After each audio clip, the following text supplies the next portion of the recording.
Волейбол. Волейболът е отборна спортна игра с топка. Играе се от два отбора. Наименованието му идва от английските думи воле – удар по летяща топка, и бол – топка. Отборите си подават топката през мрежа. Целта е да попадне в полето на противника или да го провокира да допусне грешка при връщането. История. Волейболът е измислен в САЩ през 1895 г. от Уилям Морган. Той поставил на 197 см от земята мрежа за тенис и накарал учениците си да подхвърлят над нея плондир от топка за баскетбол. Първоначално играта била наречена от създателя си минтонет. Едва година по-късно получава името волейбол. Първите правила на волейбола са публикувани през 1897 г., а първото световно първенство за мъже е проведено през 1949 г. 3 години по-късно за първи път за световна титла се състезават и жени. Първият волейболен матч в България е игран през 1922 г. в София. От 1964 г. волейболът става олимпийски спорт. Любопитно е, че решението за това е взето на заседание на Международния олимпийски комитет, проведено именно в София. Екипировка и игрище. Заниманията с волейбол изискват единствено игрище с мрежа и волейболна топка. Волейболът се играе с кръгла топка, подобна на футболната, но по-малка и по-лека. Обиколката е 65-67 см, а теглото 260-280 грама. Волейболното игрище е правоъгълно, размерите му са 9 метра широчина и 18 метра дължина. От всички страни трябва да бъде оградено със свободна зона, която е най-малко 3 метра широка. Игралното пространство е пространството над игралното поле, като минималната височина трябва да е 7 метра. Игрището е разделено на две равни части от средна линия, над която е поставена мрежа. Горният край на мрежата е на височина 2,43 метра, когато играят мъже, и на 2,24 метра, когато играят жени. Игралното поле е разделено условно на 6 зони. След спечелване на начален удар, играчите трябва да сменят зоната, в която се намират, като правят въртене по посока на часовниковата стрелка. Състезателите не напускат зоните до нанасене на удар по топката след изпълнението на начален удар. На 3 метра от двете страни, успоредно на мрежата, са 3-метровите линии. Те ограничават зоната за атака. Първа линия. Сервис зоната е на 9 метра от мрежата и е извън игрището. Сервиращият няма право да настъпва аут линията. При сервиране той излиза извън индивидуалната си зона. Правила. Волейболът се играе от два отбора. Те са от максимум по 14 души, като на игрището едновременно има по 6 състезатели от отбор.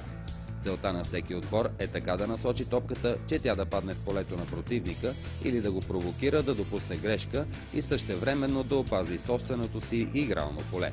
Всяка грешка на противника носи една точка. Играта започва с начален удар – сервис. Отборът, който пръв изпълнява сервис, се определя с жребий. След първото разиграване, сервис изпълнява отборът, спечелил точка. Матчът се играе на части, наречени геймове. Отборът, спечелил първите 3 гейма, е победител. Всеки гейм се играе от 25 точки, но предимството трябва да е от поне 2 точки. Ако резултатът е 24 на 24, играта продължава до получаване на задължителното преимущество от 2 точки.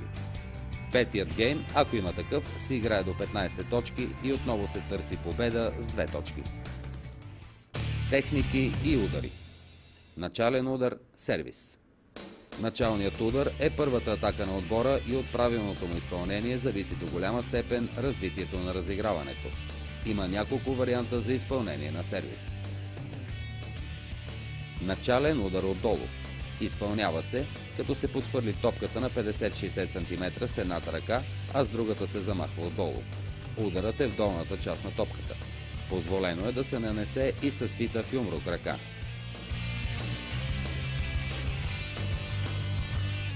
Начален удар отгоре. Изходното положение е напречен разкрачен стоеж, пръстите на стъпалата сочат посоката на изпълнение. Удобната ръка е изнесена горе над главата, леко свита в лакътната става. Топката е в неудобната ръка, с нея тя се подхвърля на височина около метър. Ударът се нанася с дланта на удобната ръка. Тя е стегната при нанасенето на удара върху топката.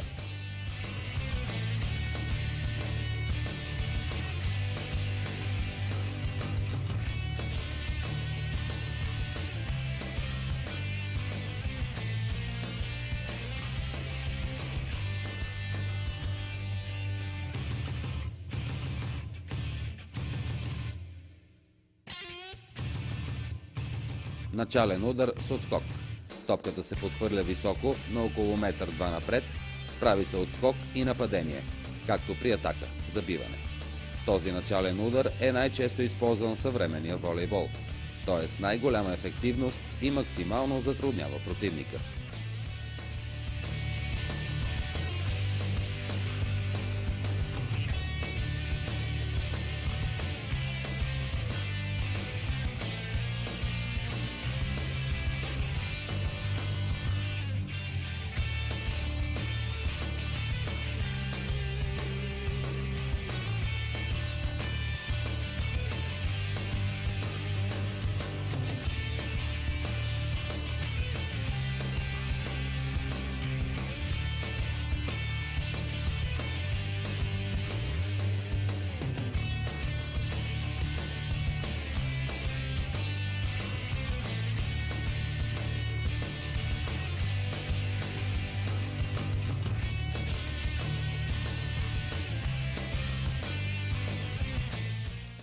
Подаване.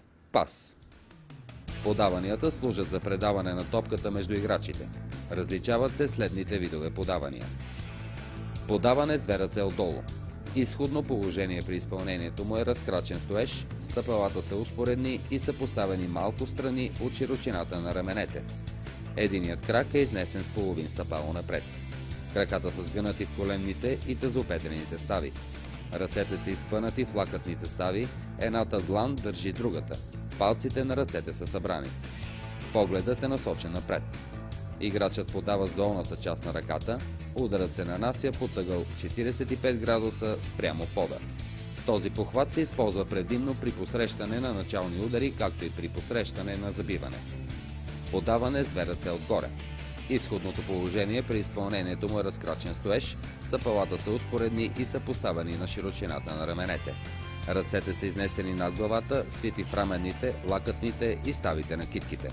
Лакътните стави са свити по ъгъл 120 градуса. Пръстите на ръцете са разтворени, леко свити. Палците и показалците сочат един към друг и образуват равностранен триъгълник. Пръстите на ръката образуват гнездо за топката. Топката се поема над челото. При подаване има разгъване в лакътните стави. Топката излита по ъгъл 45 градуса спрямо пода. Това подаване се използва най-често от разпределителя като подаване за атака. Вдигане. Вдигането е подаване на топката за нападение. Изпълнява се от разпределителя.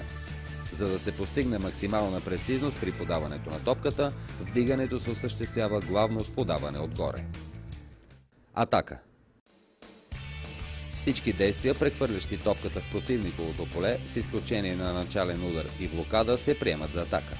Атаката, забиването, най-често се извършва с мощен удар по топката, подадена от вдигащия играч. Обикновено това е третият удар на отбора. Атаката има 4 фази: засилване, отскок, удар върху топката и приземяване. Засилването се извършва най-често след 3 крачки, като третата е най-голяма.